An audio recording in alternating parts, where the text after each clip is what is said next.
मेरे सभी सम्मानित मदरसा आधुनिकरण शिक्षक साथियों को मेरा नमस्कार। मैं पंकज मिश्रा, मदरसा आधुनिक शिक्षक। दोस्तों, जैसा कि आप जानते हैं कि मदरसा आधुनिकरण शिक्षकों की समस्या पहले से गंभीर विषय बना हुआ है। उसके समाधान के लिए एकता टीम बराबर कोशिश कर रही है और प्रतिदिन कैसे उसका समाधान कराया जाए, इस जुगत में वो लगी रहती है। आप लोग देखते हैं, पहली बात तो आप लोगों से मैं क्षमा चाहूँगा कि आज कई दिनों से मैं वीडियो संदेश नहीं बना पाया, समय नहीं मिल पाया। गला भी हमारा आधा बैठ चुका है भाई, क्योंकि घर पे कार्यक्रम था, हमारे छोटे भाई का तिलक था, उसी में व्यस्तता के कारण मैं वीडियो संदेश नहीं बना पाया। उसके लिए मैं क्षमा प्रार्थी। दोस्तों, आज सूचना मिली कि राष्ट्रीय अध्यक्ष एजाज अहमद साहब इलाहाबाद कोर्ट ऑफ कंडक्ट के लिए गए हुए हैं, पहुंच चुके हैं। उन्होंने कहा कि हम जाम में फंसे हुए हैं। हो सकता है क्योंकि प्रयागराज में इस समय महाकुंभ का दौर मेला चल रहा है, जाम में फंसे होंगे, मैं भी मानता हूं। लेकिन आप तो जाम में फंसे हुए हैं, जाम से आप बाहर निकलेंगे, कोर्ट का फोटो खींच करके सोशल मीडिया पर और ग्रुप पर आप डाल देंगे 2-4 साथियों के साथ, और आप जाम से बाहर निकल जाएंगे। क्या आपने ये सोचा कि जो कदम हम उठाने जा रहे हैं, इसमें उन 21,000 मदरसा आधुनिकरण शिक्षकों का क्या होगा? उनको तो आप नो एंट्री में भेज रहे हैं, और उन नो एंट्री ऐसा है कि उसका गेट लॉक हो चुका और उसकी चाबी खो गई है। आप क्यों कर रहे हैं इसे? दोस्तों, बहुत बड़ा षड्यंत्र रचा जा रहा है मदरसा आधुनिकरण शिक्षकों को लेकर के, और यह षड्यंत्र कोई दूसरा तीसरा नहीं रच रहा है। यह षड्यंत्र हमारे और आपके बीच के शिक्षक, अपने आप को कहने वाले लोग जो शिक्षक भी नहीं हैं, मदरसों के दलाल हैं, मदरसों के नाम पर अभी तक ठगारी की है और सोचते हैं कि लगे हाथ कुछ ही मिल जाए, उसके लिए इस समय वो निरंतर प्रयास कर रहे हैं। लेकिन मैं एक बात कहना चाहता हूं कि दोस्त, ये लड़ाई सिकंदर बाबा की नहीं, यह लड़ाई इसरार अहमद इदरीसी साहब की नहीं, यह लड़ाई पंकज मिश्रा की नहीं है। यह लड़ाई समस्त 21,000 प्लस मदरसा आधुनिकरण शिक्षकों की है। और जो एकता की टीम ने जिस तरह से मेहनत किया है दोस्तों, और उस मेहनत के बल पर स्कीम चलने के हम काफी नजदीक पहुंच चुके हैं। और अगर एजाज साहब के द्वारा अगर ये प्रक्रिया शुरू कर दी जाती है जो करने गए हैं, तो मान करके चलिए कि बहुत दूर आधुनिकीकरण शिक्षकों की स्कीम को लेके छोड़ेंगे, बहुत दूर लेके जाएंगे दोस्त, बस इतना समझ लीजिए आप। लेकिन फिर भी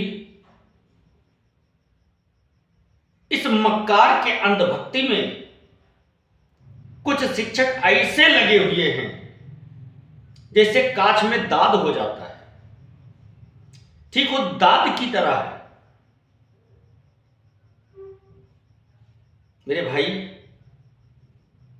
या तो आप लोग मूर्ख हैं या मैं मूर्ख हूं। हम समझ नहीं पा रहे हैं या आप लोग समझा नहीं पा रहे हैं।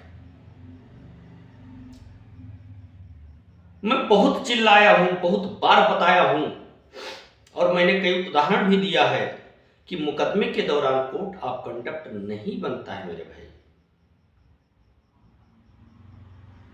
और एक चीज आपने और सुना होगा कि जब रजिस्ट्रार महोदय जी ने अपनी आख्या भेजी, तो उसमें उन्होंने एक बात का जिक्र किया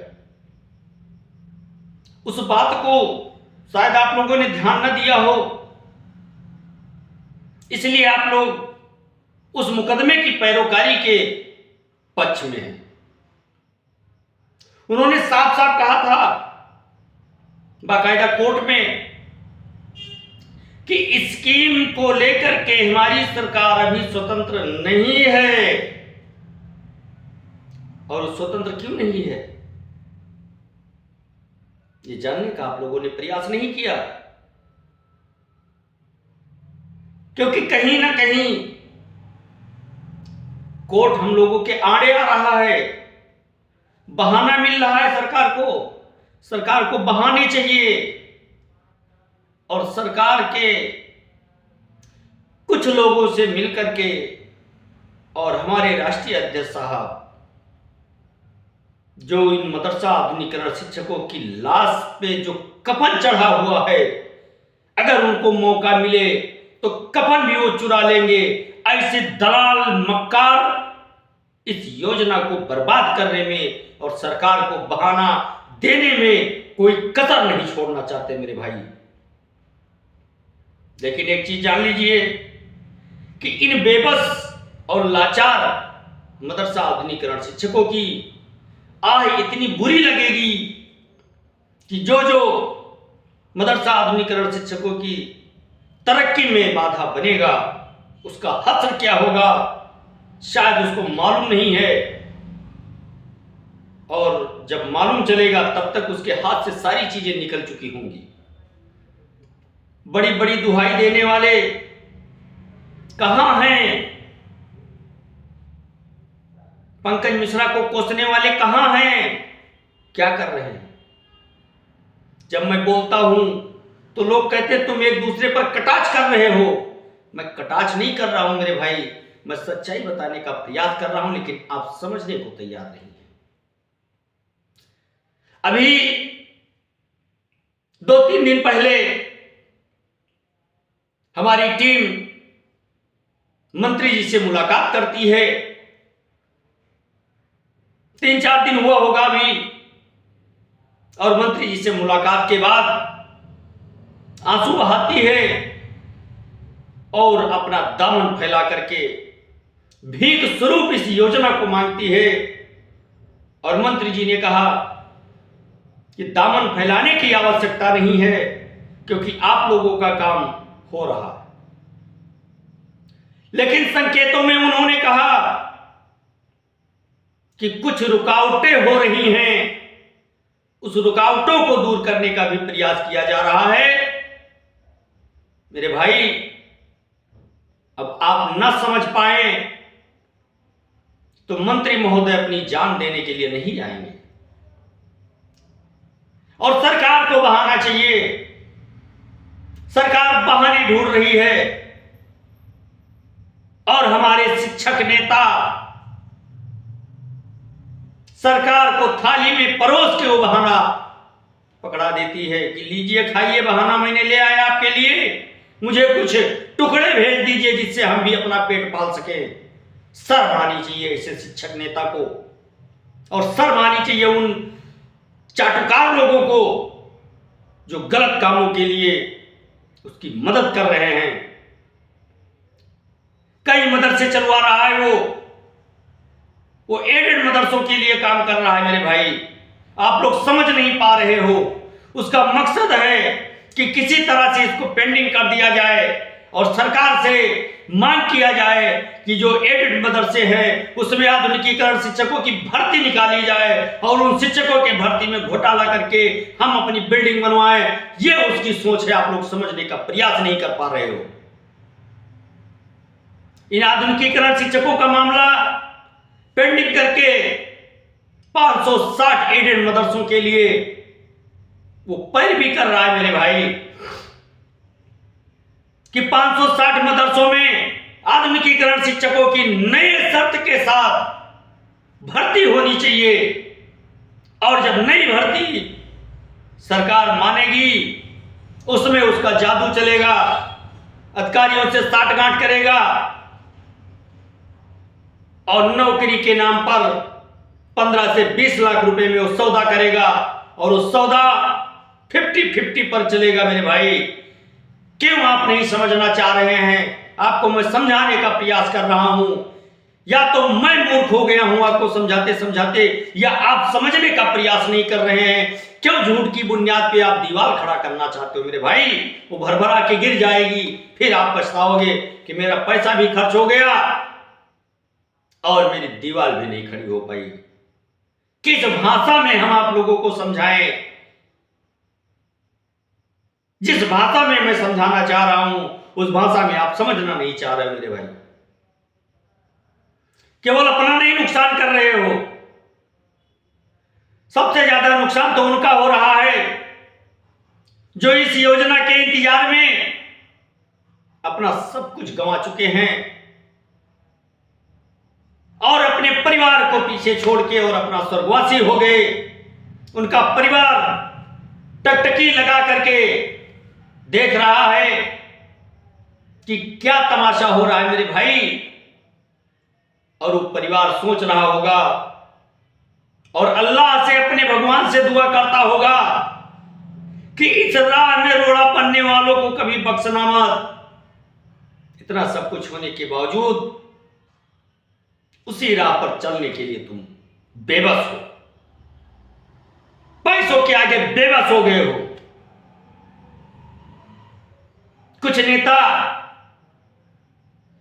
जो अपने आप को बहुत बड़े नेता, बहुत बड़े ज्ञानी समझते हैं,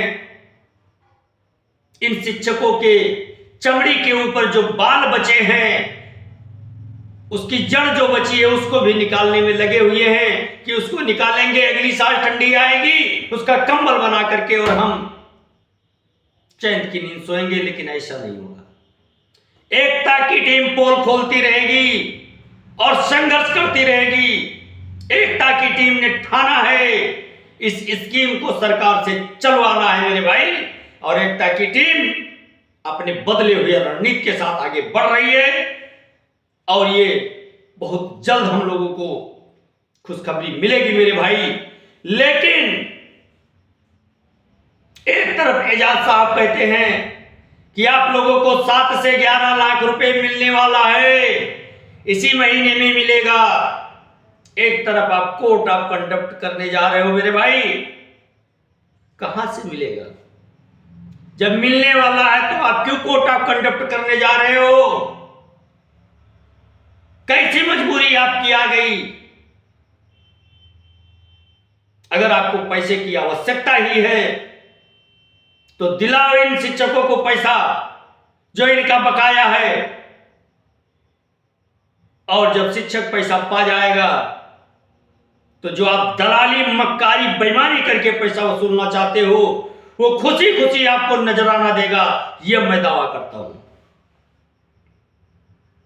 लेकिन मुझे लगता है कि आपको हराम की खाने की लत लग गई है। नए नए लोगों को जोड़ रहे हैं, टीम गठित करती है वसूली करने के लिए कि जाओ टीम गठित करके और सारे शिक्षकों से जो हमारे झांसे में आ जाए, जो कभी मदरसे नहीं गया है उसको टेस्ट करो, उससे कोर्ट के नाम पर पैसा वसूली करो, क्योंकि जो पढ़ने मदरसे जाता है वो तो एक फूटी कौड़ी नहीं देने वाला है मेरे भाई। फिर भी शिक्षक नहीं समझ रहे हैं। दर्द होता है, तकलीफ होती है कि एक शिक्षक होकर के और इस बात को आप समझने को तैयार नहीं है। भाई मैं तो कम पढ़ा लिखा हूं, आप लोगों जैसा मैं नहीं पढ़ा हूं, लेकिन इतना मैं जरूर जानता हूं मेरे भाई कि जब किसी भी मुकदमे को जब चालू किया जाता है और उसका फाइनल रिजल्ट आ जाए और जो टाइम दिया जाता है उस टाइम के समान अगर कार्य नहीं होता है, जो टाइम दिया गया उस टाइम के अंदर काम नहीं होता है, तो उस टाइम को खत्म होने के तुरंत बाद कोर्ट ऑफ कंडक्ट होता है मेरे भाई। अभी आपका मुकदमा विचाराधीन चल रहा है, उसकी डेट लग रही है, 24 तारीख को डेट लगी हुई है। फिर किस चीज का कोर्ट ऑफ कंडम बनता है? आप लोग मुझसे ज्यादा पढ़े लिखे हैं, अपना मशविरा जरूर दें। हो सकता है मैं गलत हूं, लेकिन मैं हर जगह गलत नहीं रहता। इतना मैं जरूर जानता हूं कि इन शिक्षकों के भविष्य के साथ बहुत बड़ा खेल खेला जा रहा है भाई। ये नहीं चाहते हैं कि इन शिक्षकों का भला हो सके। ये चाहते हैं जितने दिनों तक ये पेंडिंग रहेगा ये रबड़ की तरफ बढ़ता रहेगा। लेकिन अब वो जमाना लग गया है, नया जमाना शुरू हुआ है। दलालों मक्कारों को एक किनारे करके ये शिक्षक आगे बढ़ रहा है। कुछ शिक्षक हैं जो दलालों की चाटुकारिता करते हैं, परसेंटेज लेते हैं। उन शिक्षकों से मेरा कहना है कि वो दिन नजदीक है मेरे भाई, संभलोगे तुम भी, तब तक सोचोगे कि मैं सब गंवा चुका हूं। और वो दिन बहुत जल्द आने वाला है और एकता टीम के संघर्ष पर ही आएगा। सिकंदर बाबा का संघर्ष कभी जाया नहीं जाएगा, आप लोगों का सहयोग जाया नहीं जाएगा मेरे भाई। आप लोग परेशान ना हो, बकाया तो मिलके ही रहेगा, प्लस स्कीम भी चलवा के हम लोग रहेंगे, क्योंकि हमको योगी आदित्यनाथ जी पर पूर्ण विश्वास है। सरकार हमारी आवाज को सुनेगी और एक ना एक दिन उसको हमारे काम को करना पड़ेगा। इतना मैं दावा के साथ कह सकता हूं मेरे भाई। दोस्तों, ये वीडियो काफी लंबा हो रहा है, बहुत सारी सूचनाएं हैं, लेकिन काफी लंबा वीडियो हो रहा है, इसलिए मैं आपसे आज के लिए क्षमा चाहता हूं मेरे भाई। इतना आप देखें, फिर सुबह मौका मिलते ही मैं पूरी बात आपको फिर बताऊंगा। तब तक के लिए नमस्कार, जय हिंद, जय भारत, भारत माता की जय।